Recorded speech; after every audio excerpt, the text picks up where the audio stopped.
Genèse 2, chapitre 8.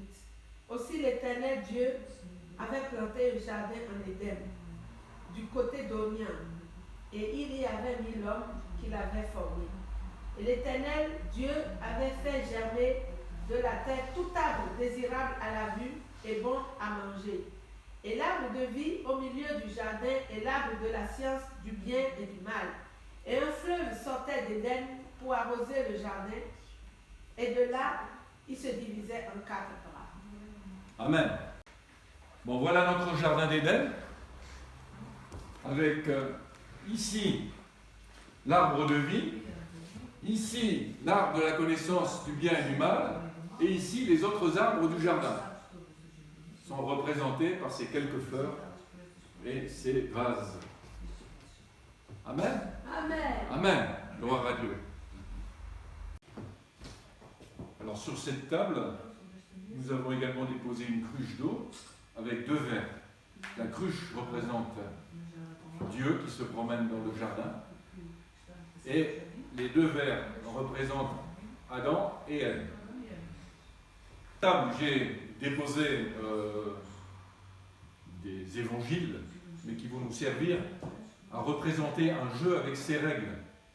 Et la règle consiste à avancer chaque fois d'une case, c'est-à-dire, et quand on s'approche de l'adversaire, donc c'est comme au jeu de dames, donc on saute le pion, où on va sauter, donc ici l'évangile.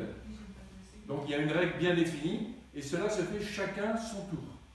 Chacun son tour. C'est très important, c'est la règle. Chacun joue à son tour. Voilà. Donc j'avance selon la règle, ici. Et j'avance aussi. Voilà. J'avance ici selon la règle. Mais je crois que tout le monde ne voit pas, donc il faut... Voilà. Il avance. Chacun a avancé d'une case, on dirait d'une case. Voilà. On avance d'une case. Alors,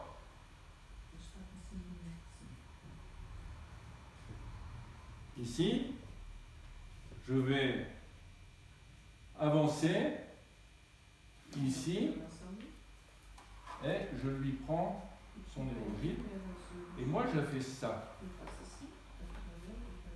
Voilà. Est-ce que tu es d'accord, Victoire? Non? Il faut dire, je ne suis pas d'accord. Je ne suis pas d'accord. Pourquoi? Mais parce que tu as cassé les règles du jeu. Voilà, j'ai cassé les règles du jeu. Voilà, nous allons recommencer. Voilà. Donc la règle est simple, elle consiste à avancer chaque fois d'un pas. Oui, allez-y. Je vais éloigner un petit peu. Voilà, vous le mettez comme ça. Voilà. Bon, vous avez poussé, bon, ben, moi je vais pousser également. Voilà. Et maintenant c'est mon tour. C'est mon tour et je fais ça. C'est mon tour et je fais ça. Vous êtes d'accord? Non. Non. Pourquoi? J'ai cassé. J'ai cassé les règles. J'ai cassé la règle. C'est chacun son tour. Voilà. Alors je vais lire simplement dans Genèse. Vous voyez très bien.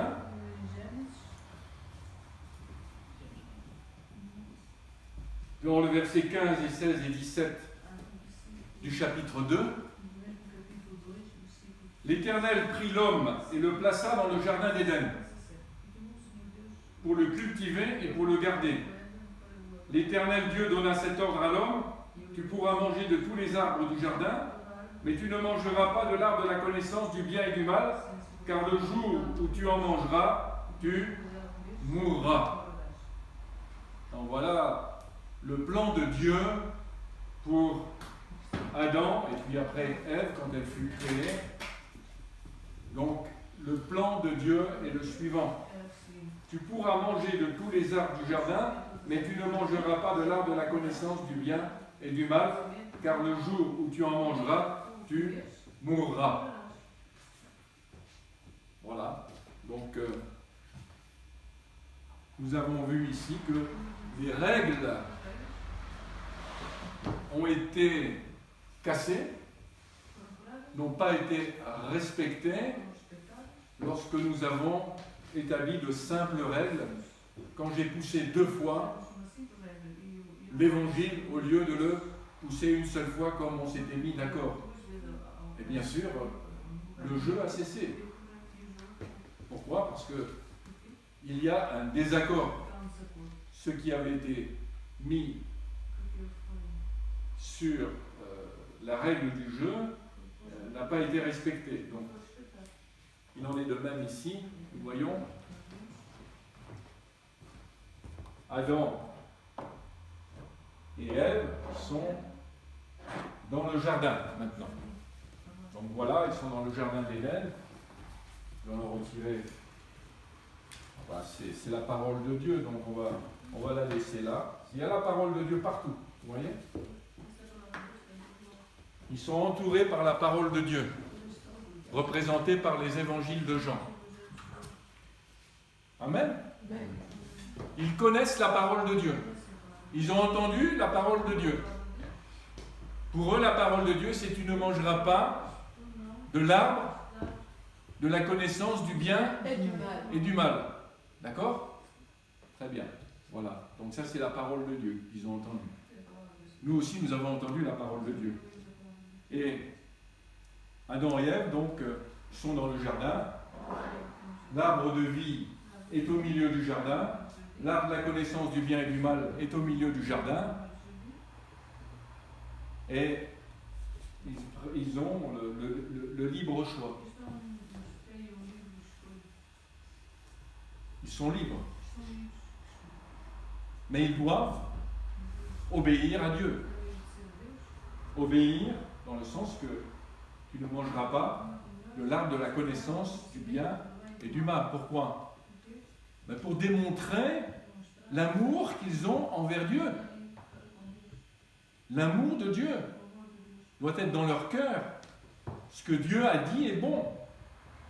Ce que Dieu a dit est bon. Pourquoi? Parce que Dieu leur a dit, s'ils mangent de l'arbre de la connaissance du bien et du mal, ils vont mourir.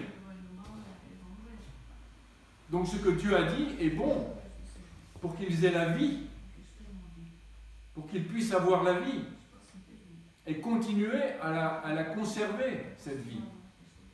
Donc à vivre, en fait, heureux dans ce jardin d'Éden, afin de bénéficier, afin d'avoir toujours à leur côté la présence de Dieu qui apporte la vie. Alors quand ils sont dans le jardin d'Éden, que se passe-t-il? L'Esprit de Dieu remplit leur vie. Jésus a bien dit que nous serons une fontaine d'eau jaillissante jusque dans la vie éternelle. Et le plan de Dieu dans le jardin d'Éden était identique. Alors là, je ne vais pas remplir le verre jusqu'à le faire déborder. Mais en fait, quand nous avons une relation avec Dieu, elle doit déborder. Le verre doit déborder. Il est tout le temps rempli, continuellement rempli. On n'est pas rempli seulement une fois et c'est terminé. C'est un remplissage, je dirais, permanent de la présence de Dieu. Et c'est ce que Dieu voulait, parce que Dieu apporte la vie, et la vie en abondance. Amen. Amen. Gloire à Dieu. Alors, voilà. Maintenant, Adam et Ève, elle va vers l'arbre de la connaissance du bien et du mal. Et que se passe-t-il à ce moment-là? Elle est tentée, nous connaissons toute l'histoire, tentée par le serpent. Et alors le serpent dit à la femme, dans chapitre 3, versets 4 et 5, « Vous ne mourrez point, mais Dieu sait que le jour où vous en mangerez, vos yeux s'ouvriront et que vous serez comme des dieux connaissant le bien et le mal. » Comme des dieux connaissant le bien et le mal. L'orgueil du serpent a été communiqué à Ève. l'orgueil a fait que Ève a été tentée et a aimé écouter la parole, je dirais, du serpent. Elle a vu ensuite, parce qu'il y a eu la convoitise, elle a vu l'arbre de la connaissance du bien et du mal qui était agréable à la vue, qu'il était bon à manger, qu'il était précieux pour ouvrir l'intelligence. Elle prit de son fruit et en mangea. Elle en donna aussi à son mari qui était auprès d'elle, et il en mangea. Donc il était là auprès d'elle. Et que s'est-il passé? Ils ont perdu la relation avec Dieu. Leur vie est sans dessus-dessous. Le verre est retourné. C'est fini. Ils ne peuvent plus recevoir la présence de Dieu. Oui. Le péché est rentré dans le monde. Le verre est retourné. Adam et Ève sont maintenant hors, ils ne sont pas encore hors du jardin, mais ils vont avoir, comme nous l'avons lu pendant la réunion de prière, nous avons lu le verset. Alors ils entendirent, d'abord, bon, ils comprirent qu'ils étaient nus, en connaissance du bien et du mal. Alors ils entendirent la voix de l'Éternel Dieu qui parcourait le jardin vers le soir. Donc Dieu parcourt le jardin vers le soir, partout,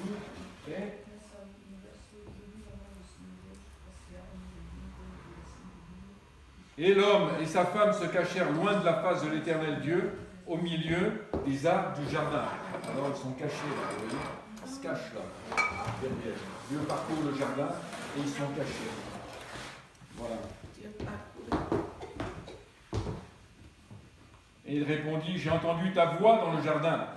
Donc ils ont entendu la voix de Dieu dans ce jardin. Ils étaient cachés, ils se sont cachés. Ils ont eu peur. Ils ont eu peur. Ils se sont cachés au milieu des arbres du jardin. Et l'Éternel Dieu dit, qui t'a appris que tu es nu? Est-ce que tu as mangé de l'arbre comme je t'avais défendu de manger? L'homme répondit, la femme que tu as mise auprès de moi m'a donné de l'arbre et j'en ai mangé. Et l'Éternel Dieu dit à la femme, pourquoi as-tu fait cela? La femme répondit, le serpent m'a séduite et j'en ai mangé. Alors nous voyons dans la parole de Dieu que la faute est rejetée mutuellement sur l'autre.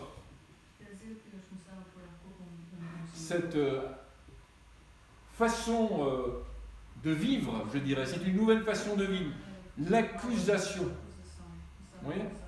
Donc, l'homme accuse sa femme de tous les problèmes qu'il peut avoir, parce que il a des problèmes maintenant. Il a des problèmes avec qui? Avec Dieu. Donc, il va rejeter sa faute sur sa femme. Et sa femme va rejeter la faute sur le diable, sur le serpent.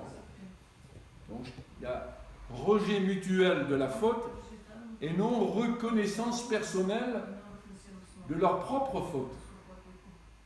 En fait, chacun, donc, a fauté. Chacun a désobéi, en fait, aux règles que Dieu avait bien établies. Ils ne les ont pas respectées.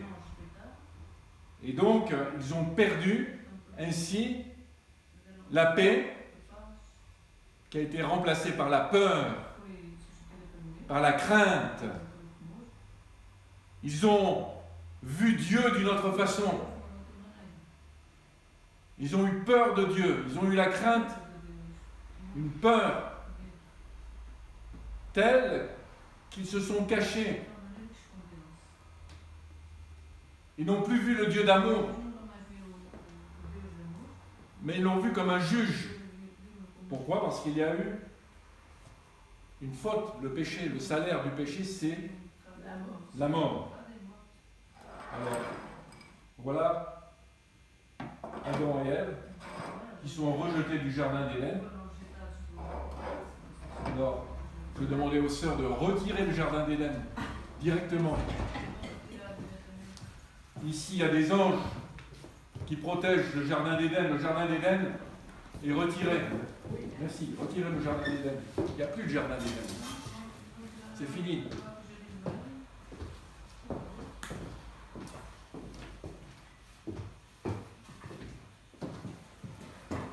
Les voilà rejetés. Et Dieu se retire aussi. Ils ne peuvent plus entendre la voix de Dieu.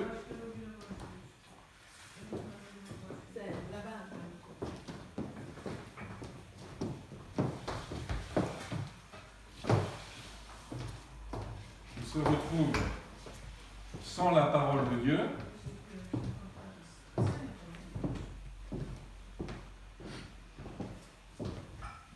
Leur vie est un désert spirituel. Vous voyez, cette table est désertique. C'est un désert spirituel. Et voilà que 2 enfants vont naître. Je les cherche. Où sont Caïn et Abel? Ah,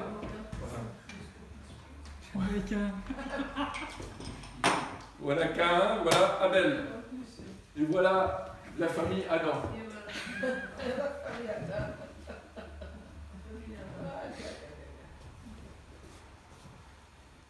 Et qu'est-ce qui se passe dans cet environnement? Que dit la Bible? Le salaire du péché, c'est la mort. Alors vous comprenez bien qu'ils ne peuvent plus rien recevoir. Ils ne peuvent plus rien recevoir. Parce que le verre est tourné. Parce que le verre, il est tourné. Caïn et Abel aussi ont un verre retourné. Mais nous voyons qu'est-ce que fit Abel? Il obéit à Dieu. Il a apporté ses offrandes, un sacrifice, parce qu'il était berger. Et il avait un troupeau. Alors que Caïn, lui, était un laboureur. Et donc il y a cet aspect spirituel, cette préfiguration du sacrifice. Car sans effusion de sang, il n'y a point de pardon des péchés. En sacrifice, un animal qui va être accepté par Dieu. Donc c'est déjà une représentation de ce que Dieu est en train de planifier pour le salut de l'homme. Amen. Mais comme les hommes sont pécheurs, l'homme est pécheur, je dirais que Caïn, c'est la représentation de l'homme religieux qui vient apporter les fruits de la terre, donc qui n'est pas dans la volonté de Dieu, alors qu'Abel est dans la volonté de Dieu. Et c'est pour cela que Caïn a tué Abel. L'homme religieux tue son frère qui a la relation vraie avec Dieu. Abel avait une relation vraie avec Dieu. Caïn ne l'avait pas. Il était religieux. Et Caïn, lui, avait la relation avec Dieu. Et qu'est-ce que fit Caïn? Ici. Qu'est-ce que fit Caïn? Il tua Abel. Alors je ne sais pas si... Mais il faut le faire, ça va éclater. Oui, il tua. Vous m'excuserez, je tuerai, la Bible dit tu ne tueras point, donc je ne tuerai point quand même Abel. Donc voilà, je vais mettre le marteau dessus, c'est-à-dire qu'il a assassiné son frère. Voilà. Il y a un problème dans l'humanité. L'homme est pécheur, comment va-t-il s'en sortir? Nous voyons que l'homme se multiplie.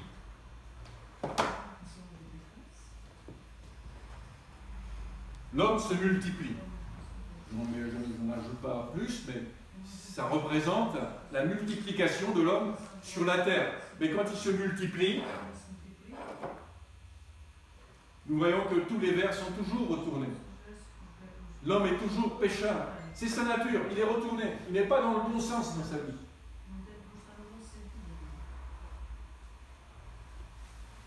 Tous sont péchés. Tous sont privés de la gloire de Dieu. C'est ce que représente cette table. La mort est là, le vol est là, l'adultère est là, tous les péchés sont là. Ils ne peuvent pas adorer Dieu, ils ne croient pas en Dieu. Ils adorent le diable, ils adorent les idoles. C'est un désert. Et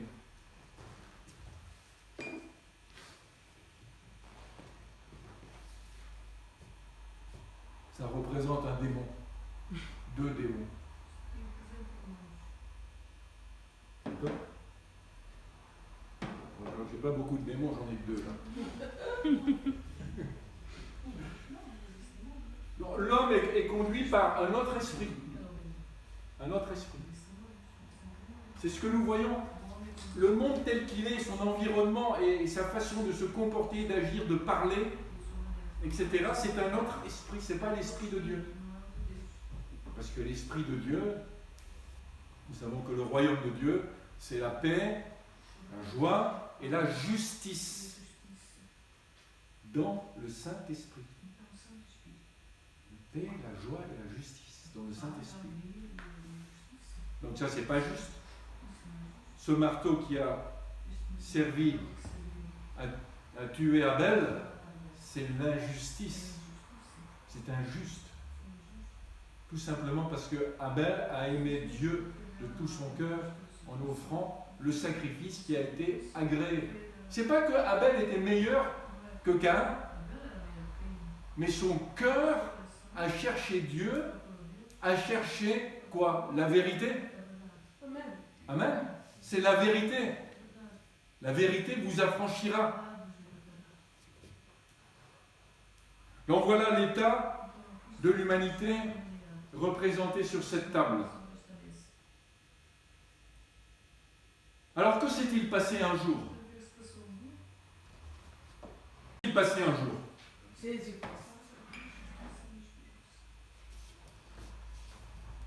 Alors voilà, le Fils de Dieu, Jésus, est venu dans ce monde.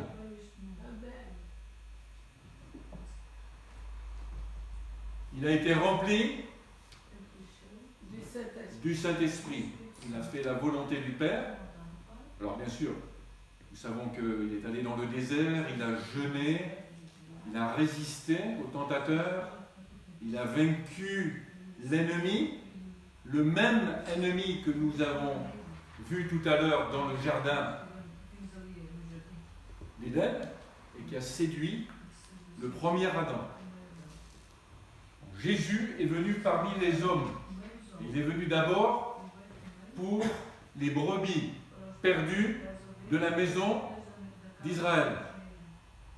Non, il est venu d'abord là.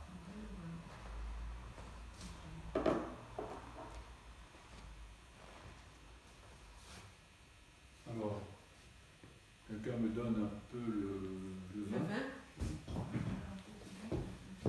Alors, Jésus a été rempli de l'Esprit de Dieu. Vous savez que nous sommes dans l'Ancien Testament.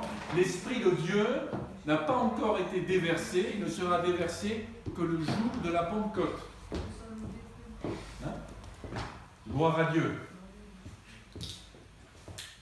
Alors l'eau représente l'Esprit de Dieu. Est-ce que quelqu'un peut me lire dans la première épître de Jean au chapitre 5? Et attention, ce n'était pas dans toutes les Bibles. C'est pas dans toutes les Bibles.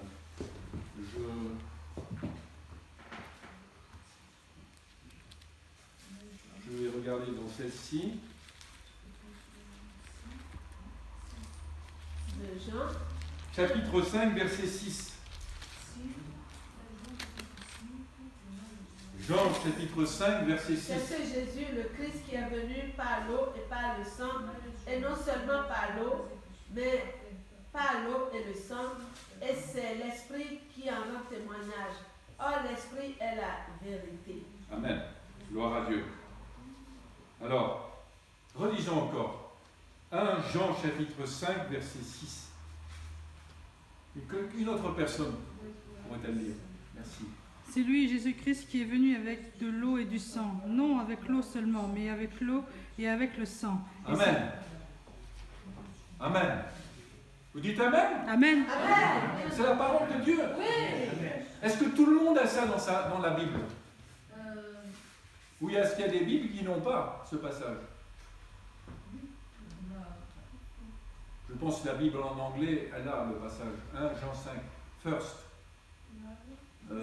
John, chapter 5, verse 6.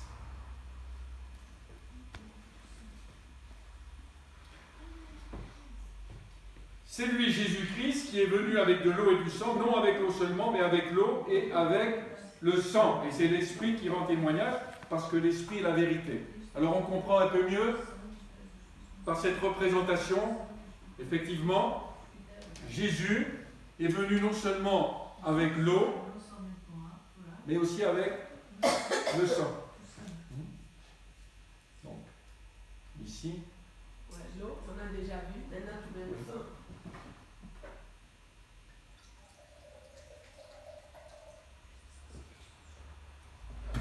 Donc, je vais mettre le sang ici. Voilà, l'eau et le sang.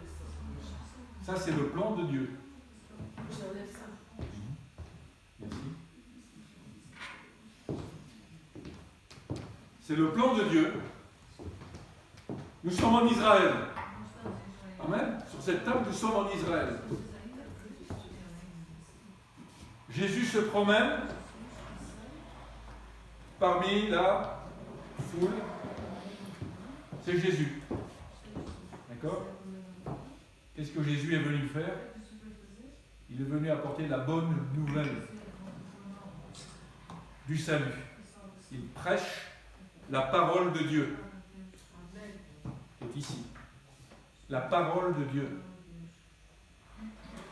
Jésus se promène pour libérer les captifs, pour annoncer de bonnes nouvelles. Il proclame l'Esprit du Seigneur est sur moi. Amen. Gloire à Dieu. Oh, gloire à Dieu. Et voilà. Ah, il s'arrête ici. Voilà. Ici, et j'aurais dû le mettre dans le petit verre, la femme syrophénicienne. Ça, c'est sa fille, qui est tourmentée par un démon. Quand Jésus vient, Jésus libère. Comment il va libérer? Par l'Esprit Saint. Par le Saint-Esprit. Amen. Amen. Tu recommences? On me demande de recommencer la délivrance. Donc je recommence la délivrance. Jésus est venu libérer la femme syrophénicienne. Il est venu aussi libérer d'un démon un enfant qui était jeté tout le temps par terre dans le feu et dans l'eau. Vous vous rappelez cette histoire aussi. Et les disciples n'ont pas pu chasser le démon. Mais Jésus, lui, est venu et a accompli cette œuvre. Il a chassé le démon. Voilà, il est bien parti celui-là. Et l'enfant a été libéré. Et vous voyez, quand Jésus est venu, il a circulé, il a aussi guéri les malades. Voilà un homme qui avait la main sèche, un esprit de maladie, main sèche. Jésus est venu à chasser la maladie. C'était pourtant un jour de sabbat. Et l'homme a été délivré. Voilà. Et la main a retrouvé son usage. L'évangile est simple. Hein. C'est simple. Vous voyez comme c'est simple. C'est très simple, l'évangile. Je vais l'envoyer dans les lieux arides.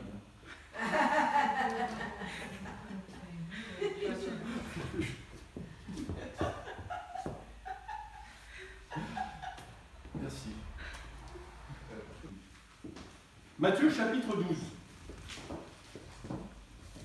Nous connaissons ce passage qui est un peu étrange, n'est-ce pas? Pourquoi Jésus avait-il parlé de cela? Alors voilà, le passage étrange dans chapitre 12, versets 43 à 45. 43 à 45. À qui Jésus parle-t-il? Il parle aux pharisiens, aux hommes religieux qui lui reprochent d'avoir guéri quelqu'un le jour du sabbat. Il reproche ensuite à Jésus d'avoir chassé cet esprit de maladie, chassé le diable, parce que lui-même, Jésus, serait le diable. Vous savez, tout ce qui est surnaturel, on l'attribue au diable, mais jamais à Jésus. Donc on dit Jésus, quand un chrétien prie pour une guérison, et la guérison se produit, non, ça c'est le diable. Et Jésus a dit que ici, si Satan chasse Satan, il est divisé contre lui-même. Comment donc son royaume subsistera-t-il? Et si moi, je chasse les démons par Belzébul, vos fils par qui les chassent-ils? C'est pourquoi ils seront eux-mêmes vos juges.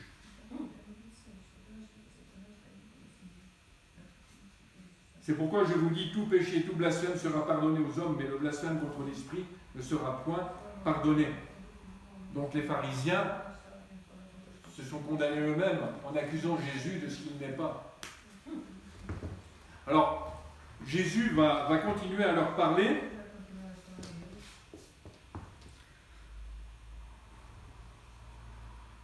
Dans le verset 43 à 45, lorsque l'esprit impur est sorti d'un homme, il va par des lieux arides, cherchant du repos, et il n'en trouve point.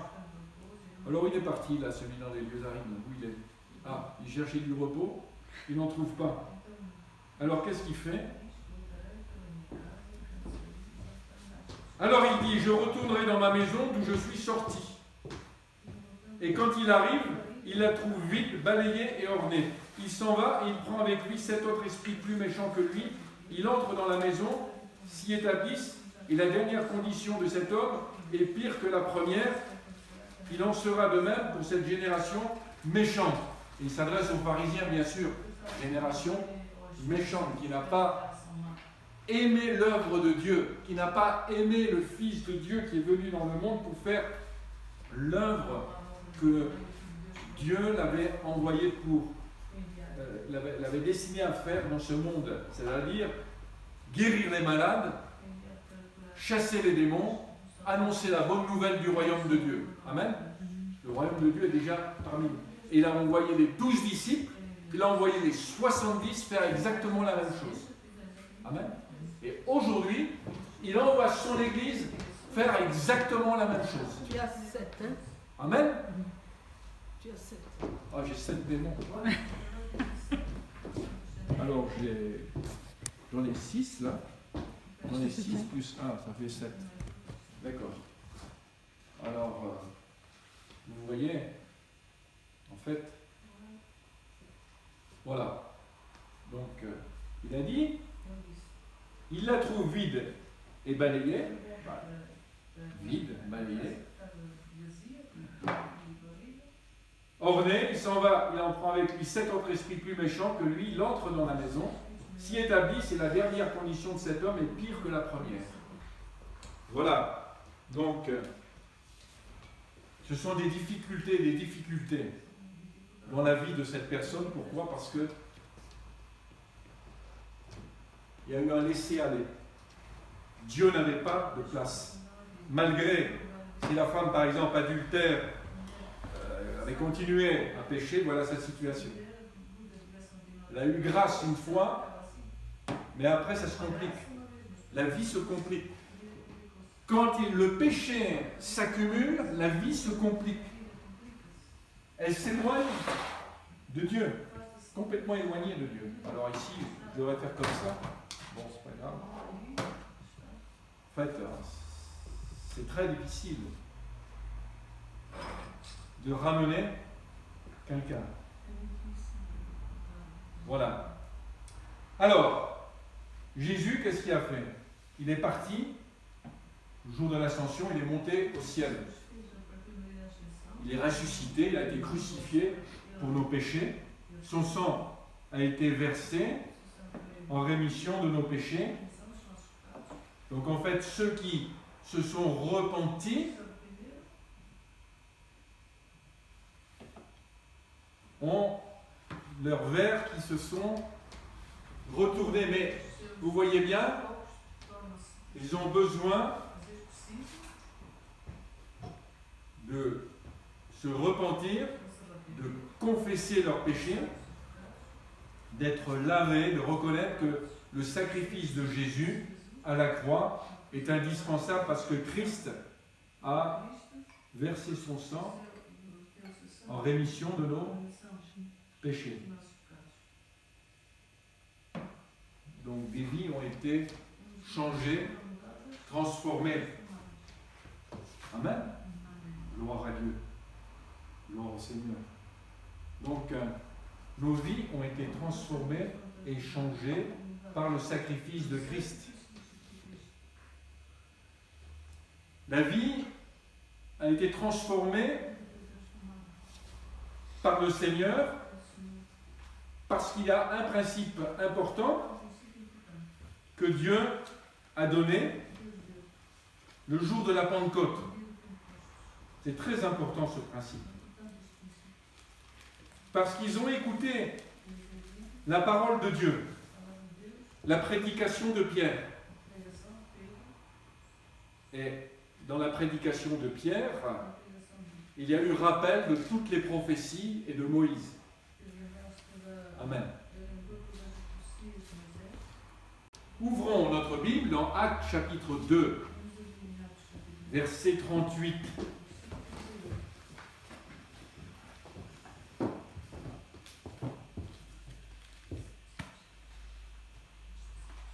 Verset 37 même. Après avoir entendu ce discours, le discours de Pierre, la prédication de Pierre, ils eurent le cœur vivement touché. Et ils dirent à Pierre et aux autres apôtres, « Hommes, frères, que ferons-nous » Vous voyez, cette question est tout à fait primordiale. Que ferons-nous? Ils sont là, ils attendent.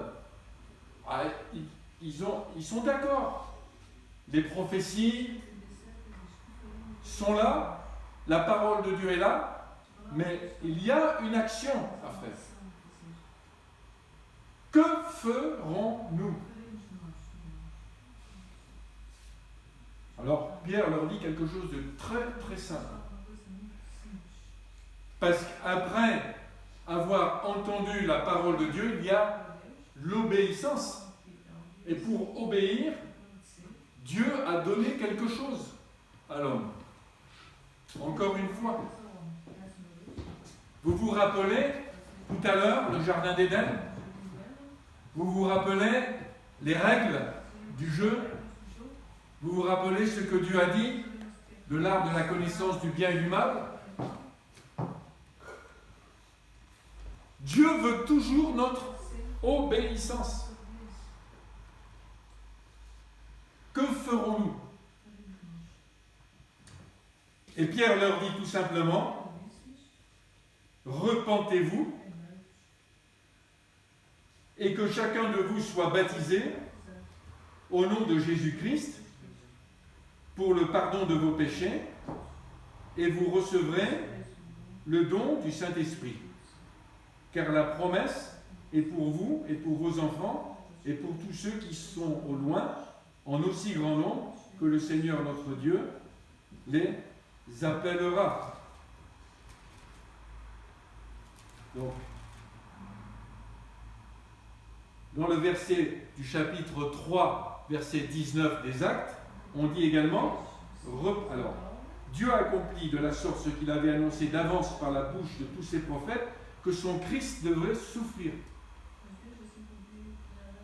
Et là, c'est encore la prédication de Pierre. Repentez-vous donc et convertissez-vous pour que vos péchés soient effacés afin que des temps de rafraîchissement viennent de la part du Seigneur et qu'il envoie celui qui vous a été destiné, Jésus-Christ. Amen. Des temps de rafraîchissement. Des temps de rafraîchissement. Ici, on dit repentez-vous et convertissez-vous. Conversion. Et de quelle manière on se convertit? D'abord, il y a la repentance. Repentance des péchés. Donc, confession des péchés. Reconnaissant qu'on est pécheur. Et qu'on est prêt à abandonner le style de vie que nous avions jusqu'alors, c'est-à-dire on marchait comme ça. On marche comme ça. Ça, c'est le style de vie. C'est retourner. Alors là, c'est terrible. Là. Dans un style de vie avec ça, ça devient difficile de fonctionner.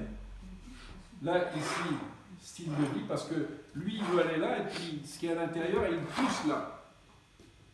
Lui, il veut aller là, et il le pousse là jusqu'à dégringoler. Sa vie dégringole. Vous voyez? C'est ça. Il y a beaucoup de gens. Ça peut être l'alcoolisme. Ça peut être l'adultère. Ça peut être l'idolâtrie. Ça peut être le vol. Oui, ça s'accumule. Ça, c'est la drogue. Ça, c'est la violence. Et j'en passe. Hein. Donc voilà. Donc ici, allez, encore. Ça, c'est le meurtre. Le meurtre, voilà. Donc, cette vie-là, elle a des problèmes. Elle a beaucoup de problèmes. Bon. Alors, repentez-vous. Repentance. Amen. Repentance. Ah oui, mais repentance. Se repent de ses péchés, donc c'est-à-dire il change d'attitude, métanoïa, changement d'attitude, de comportement, par rapport dans ses pensées,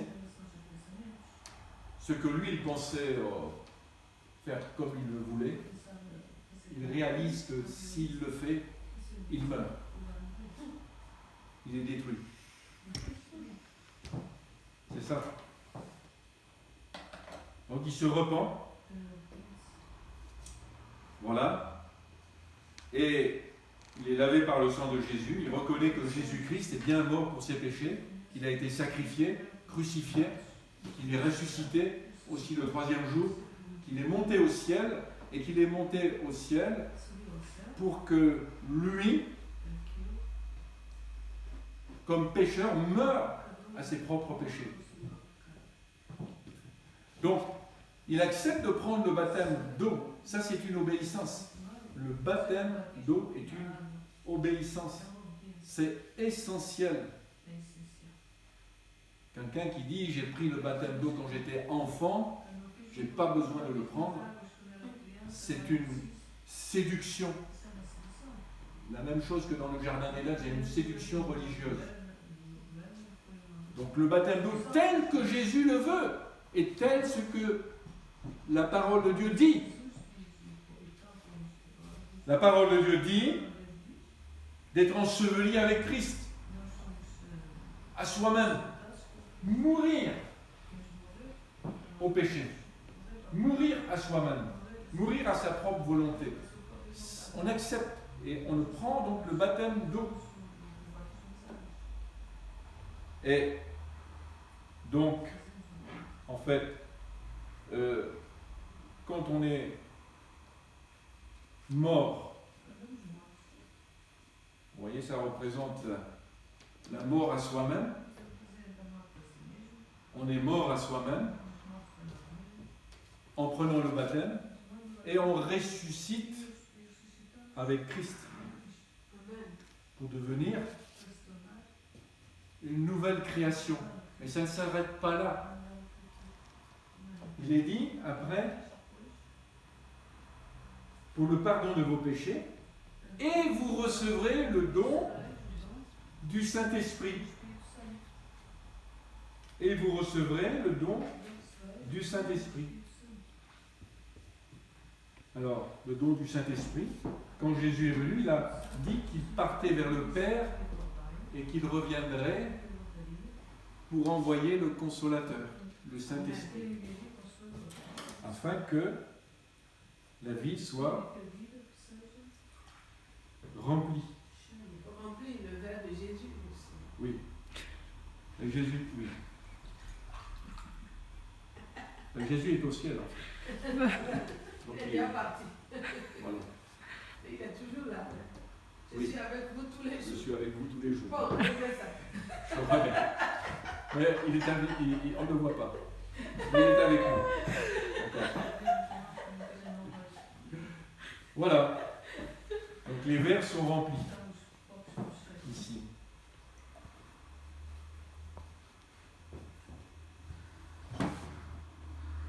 Et vous recevrez donc le Saint-Esprit. Et remarquez une chose. Je prends quelques démons ici. Abonnez-moi la petite cuvette là.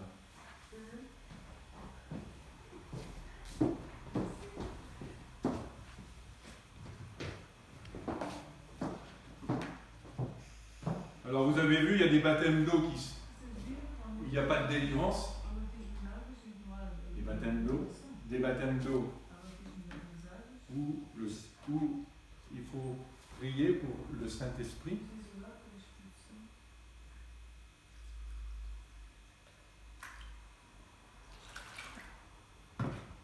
Qu'est-ce qui se passe? Amen. Amen. Les démons sont partis naturellement. Amen. Voilà pourquoi il y a aussi délivrance avant de recevoir le Saint-Esprit. Maintenant, ça déborde. Les démons sont noyés, hein, vraiment. Amen. Amen. Au nom de Jésus. Amen. Gloire à Dieu. Voilà. Et la vie est une vie de prière. Une vie de prière. Constamment. L'Esprit de Dieu doit être déversé. C'est une eau vive. C'est une eau vive qui coule. Et comment elle coule? C'est par la parole de Dieu. Amen. Par la vie de prière, la communion fraternelle. Amen. Le témoignage, faire des disciples, c'est-à-dire à son tour annoncer l'évangile, comme Jésus l'a fait, prier pour les malades, chasser les démons, selon Marc 16 et 17, et donc prier aussi pour le Saint-Esprit. Amen. Gloire à Dieu. Donc c'est une vie complète que Dieu donne. Dieu, donc, a redonné à l'homme la position qu'il avait perdue auprès de lui. Donc Dieu a donné à l'homme une vie remplie. Amen. Amen. Gloire à Dieu. Une vie qui est maintenant en communion avec Dieu.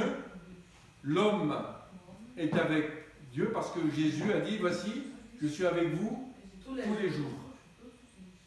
Le Saint-Esprit accompagne notre vie. Notre identité, la voilà. Ce n'est plus cette identité-là.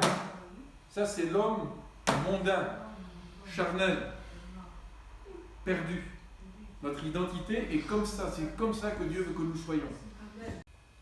C'est lui, Jésus-Christ, qui est venu avec de l'eau et du sang. Non avec l'eau seulement, mais avec l'eau et avec le sang. Et c'est l'Esprit qui rend témoignage, parce que l'Esprit est la vérité. Car il y en a trois qui rendent témoignage dans le ciel, le Père, la Parole et le Saint-Esprit. Et ces trois-là sont un. Il y en a aussi trois qui rendent témoignage sur la terre, l'esprit, l'eau et le sang, et les trois sont d'accord. Amen. Si nous recevons le témoignage des hommes, le témoignage de Dieu est plus grand, car le témoignage de Dieu consiste en ce qu'il a rendu témoignage à son Fils. Celui qui croit au Fils de Dieu a ce témoignage en lui-même. Celui qui ne croit pas Dieu le fait menteur, puisqu'il ne croit pas au témoignage que Dieu a rendu à son Fils. Et de quelle manière a-t-il rendu témoignage à son Fils?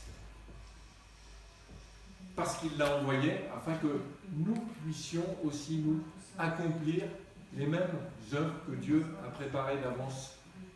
Ce sont ces œuvres que Dieu a préparées d'avance pour que nous les pratiquions. Amen. Et les œuvres que nous devons pratiquer, ce sont les mêmes œuvres que Jésus a faites. Guérir les malades, chasser les démons, faire des disciples. Gloire à Dieu.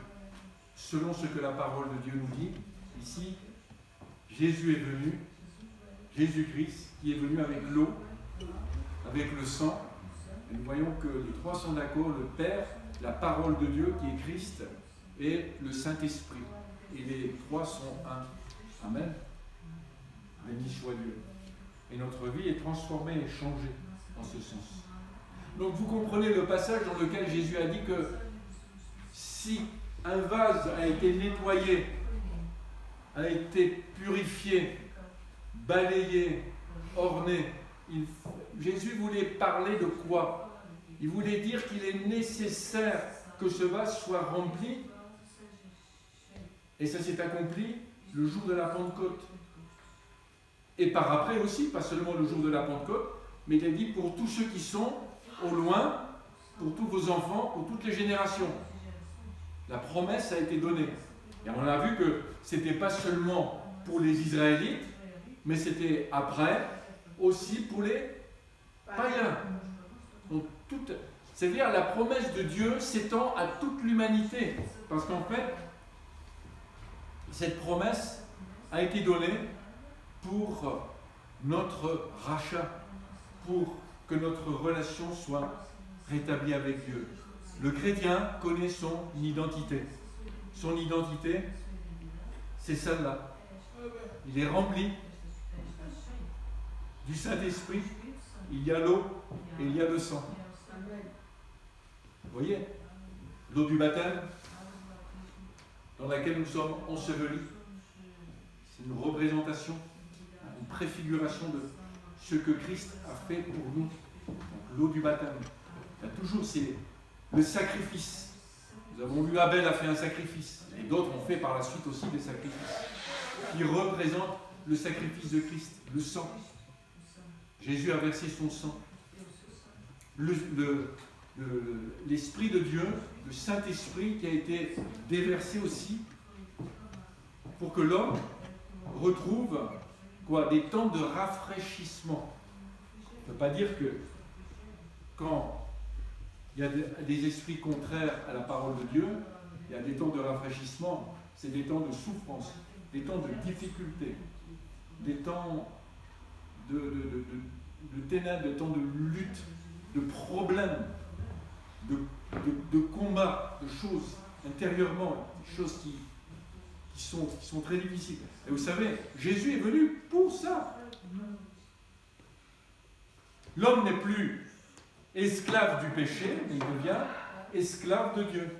Donc, soit on est esclave du péché, parce que le salaire du péché, c'est finalement la mort, et après la destruction, l'enfer éternel. Jésus est venu nous sauver du péché, pour que nous ne soyons plus esclaves du péché, et en conséquence, l'homme ne peut plus être jeté dans le feu éternel, là, ce lieu qui a été préparé en fait pour Satan et ses anges. C'est pour cela que Satan attaque l'homme. Donc quelle est notre position? Est-ce que nous voulons progresser, être dans notre vie dans une obéissance telle que des temps de rafraîchissement arrivent sur notre vie? N'est-ce pas ce que nous désirons tous, des temps de rafraîchissement? Mais moi, je veux des temps de rafraîchissement avec Dieu. Amen. Je veux que Dieu me reprenne. Je veux que le Seigneur me montre encore qu'est-ce que je dois faire. Amen. Gloire à Dieu. Amen. Comment laisser le Saint-Esprit déborder dans ma vie? C'est ça. Celui qui a soif, celui qui cherche, trouve. Amen. Mais il y a une obéissance. Il faut chercher, il faut trouver. Donc il y a notre part aussi. C'est très important. C'est simple, mais c'est très important. Donc notre moi, est-ce que nous le voulons? Ou est-ce que nous voulons être tirés loin du plan de Dieu? Vous voyez, il y a une force qui tire loin du plan de Dieu. C'est grave. C'est grave, mais Jésus est venu dans ce monde pour détruire les œuvres du diable. Amen. Maintenant, si quelqu'un est dans cette situation, il crie à Dieu. Il crie. Amen. Amen. Il crie à Dieu. Dieu le délivrera. Amen. Amen. Celui qui cherche trouve. Il n'y a pas il n'y a pas avec Jésus de difficulté. Il n'y a que des solutions. Amen. Béni soit Dieu. Nous allons prier le Seigneur. Gloire à Dieu.